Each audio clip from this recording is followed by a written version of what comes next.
हरे कृष्ण राधे राधे। एकादश स्कंद 19वां अध्याय। भक्ति, ज्ञान और यम नियम आदि साधनों का वर्णन। भगवान श्री कृष्ण कहते हैं, उद्धव जी, जिसने उपनिषदादि शास्त्रों के श्रवण, मनन और निधि ध्यासन के द्वारा आत्म साक्षात्कार कर लिया है, जो श्रोत्रिय एवं ब्रह्मनिष्ठ है, जिसका निश्चय केवल युक्तियों और अनुमानों पर ही निर्भर नहीं करता, दूसरे शब्दों में जो केवल परोक्ष ज्ञानी नहीं है, वह यह जानकर कि संपूर्ण द्वैत प्रपंच और इसके निवृत्ति का साधन वृत्ति ज्ञान माया मात्र है, उनमें मुझे लीन कर दे। वे दोनों ही मुझ आत्मा में अध्यस्त है, ऐसा जान ले। ज्ञानी पुरुष का अभीष्ट पदार्थ मैं ही हूँ, उसके साधन साध्य स्वर्ग और अपवर्ग भी मैं ही हूँ। मेरे अतिरिक्त और किसी भी पदार्थ से वह प्रेम नहीं करता। जो ज्ञान और विज्ञान से संपन्न सिद्ध पुरुष है, वे ही मेरी वास्तविक स्वरूप को जानते हैं। इसलिए ज्ञानी पुरुष मुझे सबसे प्रिय हैं। उद्धव जी, ज्ञानी पुरुष अपने ज्ञान के द्वारा निरंतर मुझे अपने अंतःकरण में धारण करता है। तत्व ज्ञान के लेश मात्र का उदय होने से जो सिद्धि प्राप्त होती है, वह तपस्या, तीर्थ, जप, दान अथवा अंतःकरण शुद्धि की और किसी भी साधन से पूर्णता नहीं हो सकती। इसलिए मेरे प्यारे उद्धव, तुम ज्ञान के सहित अपने आत्म स्वरूप को जान लो और फिर ज्ञान विज्ञान से संपन्न होकर भक्ति भाव से मेरा भजन करो। बड़े बड़े ऋषि मुनियों ने ज्ञान विज्ञान रूप यज्ञ के द्वारा अपने अंतःकरण में मुझ सब यज्ञों के अधिपति आत्मा का यजन करके परम सिद्धि प्राप्त की है। उद्धव, आध्यात्मिक, आधि दैविक और आधि भौतिक, इन तीन विकारों की समष्टि ही शरीर है और वह सर्वथा तुम्हारे आश्रित है।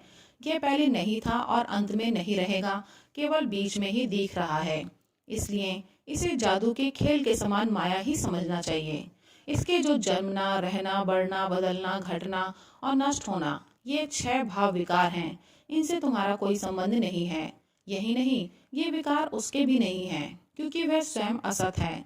असत वस्तु तो पहले नहीं थी, बाद में भी नहीं रहेगी, इसलिए बीच में उसका कोई अस्तित्व नहीं होता। उद्धव जी ने कहा, विश्वरूप परमात्मन, आप ही विश्व के स्वामी हैं। आपका यह वैराग्य और विज्ञान से युक्त सनातन एवं विशुद्ध ज्ञान जिस प्रकार सुदृढ़ हो जाए, उसी प्रकार मुझे स्पष्ट करके समझाइए और उस अपने भक्ति योग का भी वर्णन कीजिए, जिसे ब्रह्मा आदि महापुरुष भी ढूंढा करते हैं। मेरे स्वामी, जो पुरुष इस संसार के विकट मार्ग में तीनों तापों के थपेड़े खा रहे हैं और भीतर बाहर जल भुन रहे हैं, उनके लिए आपके अमृतवर्षी युगल चरणार बिंदों की छत्र छाया के अतिरिक्त और कोई भी आश्रय नहीं दिखता। महानुभाव, आपका यह अपना सेवक अंधेरे कुएं में पड़ा हुआ है। काल रूपी सर्प ने इसे डस रखा है, फिर भी विश्व के क्षुद्र सुख भोगों की तीव्र तृष्णा मिटती नहीं, बढ़ती ही जा रही है। आप कृपा करके इसका उद्धार कीजिए और इससे मुक्त करने वाली वाणी की सुधा धारा से इसे सरोबार कर दीजिए। भगवान श्री कृष्ण ने कहा, उद्धव जी, जो प्रश्न तुमने मुझसे किया है, यही प्रश्न धर्मराज युधिष्ठिर ने धार्मिक शिरोमणि भीष्म पितामह से किया था। उस समय हम सभी लोग वहां विद्यमान थे, जब भारतीय महायुद्ध समाप्त हो चुका था और धर्मराज युधिष्ठिर अपने स्वजन संबंधियों के संहार से शोक विहल हो रहे थे। तब उन्होंने भीष्म पितामह से बहुत से धर्मों का विवरण सुनने के पश्चात मोक्ष के साधनों के संबंध में प्रश्न किया था। उस समय भीष्म पितामह के मुख से सुने हुए मोक्ष धर्म मैं तुम्हें सुनाऊंगा, क्योंकि वे ज्ञान, वैराग्य, विज्ञान, श्रद्धा और भक्ति के भावों से परिपूर्ण हैं। उद्धव जी, जिस ज्ञान से प्रकृति, पुरुष, महतत्व, अहंकार और पंच तन्मात्रा, ये 9, 5 ज्ञानेन्द्रिया, 5 कर्मेंद्रिया और 1 मन, ये 11, 5 महाभूत और 3 गुण, अर्थात इन 28 तत्वों को ब्रह्मा से लेकर तृण तक संपूर्ण कार्यों में देखा जाता है और इनमें भी एक परमात्म तत्व को अनुगत रूप से देखा जाता है, वह परोक्ष ज्ञान है, ऐसा मेरा निश्चय है। जब जिस एक तत्व से अनुगत एकात्मक तत्वों को पहले देखता था, उनको पहले के समान ना देखे, किंतु एक परम कारण ब्रह्म को ही देखे, तब यही निश्चित विज्ञान कहा जाता है। इस ज्ञान और विज्ञान को प्राप्त करने की युक्ति यह है कि यह शरीर आदि जितने भी त्रिगुणात्मक सावयव पदार्थ हैं, उनकी स्थिति, उत्पत्ति और प्रलय का विचार करे। जो तत्व वस्तु सृष्टि के प्रारंभ में और अंत में कारण रूप से स्थित रहती है, वही मध्य में भी रहती है और वही प्रतीयमान कार्य से प्रतीयमान कार्यांतर में भी अनुगत भी होती है। फिर उन कार्यों का प्रलय अथवा बाद होने पर उसके साक्षी एवं अधिष्ठान रूप से शेष रह जाती है। वही सत्य परमार्थ है। ऐसा समझे। श्रुति प्रत्यक्ष, ऐतिह्य, महापुरुषों में प्रसिद्धि और अनुमान, प्रमाणों में ये चार मुख्य हैं। इनकी कसौटी पर कसने से दृश्य प्रपंच अस्थिर, नश्वर एवं विकारी होने के कारण सत्य सिद्ध नहीं होता। इसलिए विवेकी पुरुष इस विविध कल्पना रूप अथवा शब्द मात्र प्रपंच से विरक्त हो जाता है।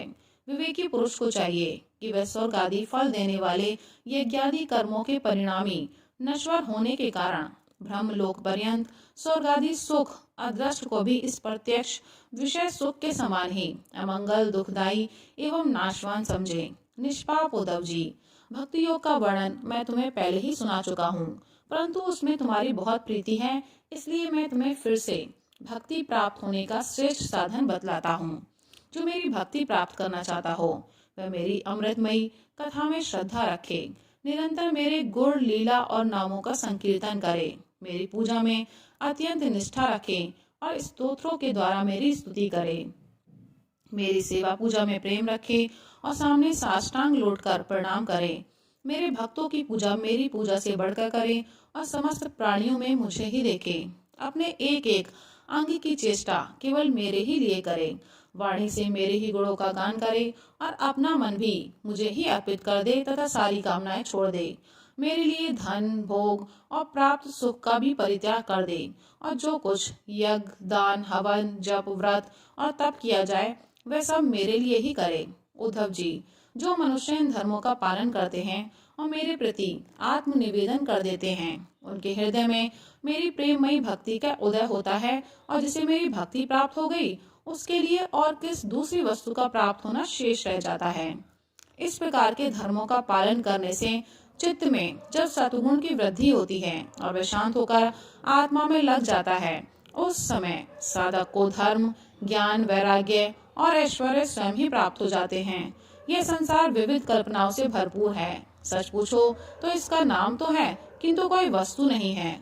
जब चित्त इसमें लगा दिया जाता है तब इंद्रियों के साथ इधर उधर भटकने लगता है।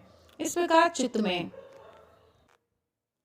रजोगुण की बाढ़ आ जाती है, वह असत वस्तु में लग जाता है और उसके धर्म, ज्ञान आदि तो लुप्त हो ही जाते हैं। वह अधर्म, अज्ञान और मोह का भी घर बन जाता है। उद्धव, जिससे मेरी भक्ति हो वही धर्म है, जिससे ब्रह्म और आत्मा की एकता का साक्षात्कार हो वही ज्ञान है, विषयों से असंग निर्लेप रहना ही वैराग्य है और अणिम आदि सिद्धियां ही ऐश्वर्य है। उद्धव जी ने कहा, रिपुसूदन, यम और नियम कितने प्रकार के हैं? श्री कृष्ण, श्रम क्या है, दम क्या है? प्रभु, तितिक्षा और धैर्य क्या है? आप मुझे दान, तपस्या, शूरता, सत्य और रित का भी स्वरूप बतलाइए। त्याग क्या है? अभीष्ट धन कौन सा है? यज्ञ किसे कहते हैं? और दक्षिणा क्या वस्तु है? श्रीमान केशव, पुरुष का सच्चा बल क्या है? भक्त किसे कहते हैं और लाभ क्या वस्तु है? उत्तम विद्या, लज्जा, श्री तथा सुख और दुख क्या है?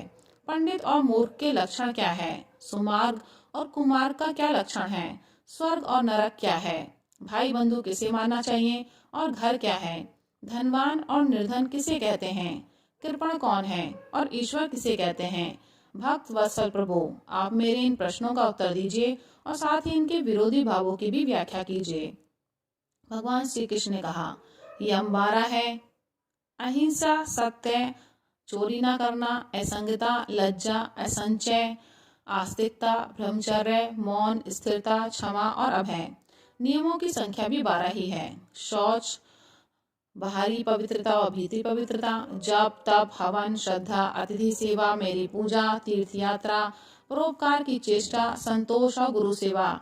इस प्रकार यम और नियम दोनों की संख्या 12-12 है। ये सकाम और निष्काम दोनों प्रकार के साधकों के लिए उपयोगी हैं। उद्धव जी, जो पुरुष इनका पालन करते हैं वे यम और नियम उनकी इच्छा अनुसार उन्हें भोग और मोक्ष दोनों प्रदान करते हैं। बुद्धि का मुझ में लग जाना ही शम है।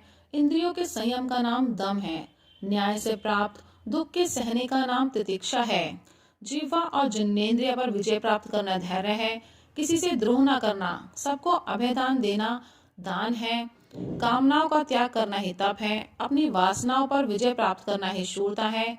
सर्वत्र सम स्वरूप सत्य स्वरूप परमात्मा का दर्शन ही सत्य है। इसी प्रकार सत्य और मधुर भाषण को ही महात्माओं ने रित कहा है। कर्मों में आसक्त न होना ही शौच है, कामनाओं का त्याग ही सच्चा संन्यास है। धर्म ही मनुष्य का अभीष्ट धन है, मैं परमेश्वर ही यज्ञ हूँ। ज्ञान का उपदेश देना ही दक्षिणा है, प्राणायाम ही श्रेष्ठ बल है। मेरा ऐश्वर्य ही भग है, मेरी श्रेष्ठ भक्ति ही उत्तम लाभ है।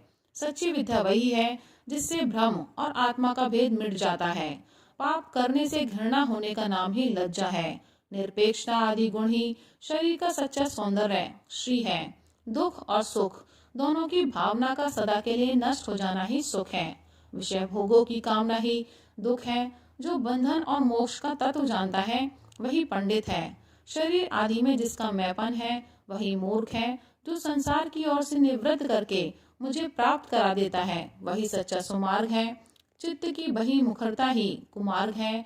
सत्वगुण की वृद्धि ही स्वर्ग और सखे तमोगुण की वृद्धि ही नरक है। गुरु ही सच्चा भाई बंधु और वह गुरु मैं ही हूँ। यह मनुष्य शरीर ही सच्चा घर है तथा सच्चा धनी वह है जो गुरु से संपन्न है, जिसके पास गुणों का खजाना है।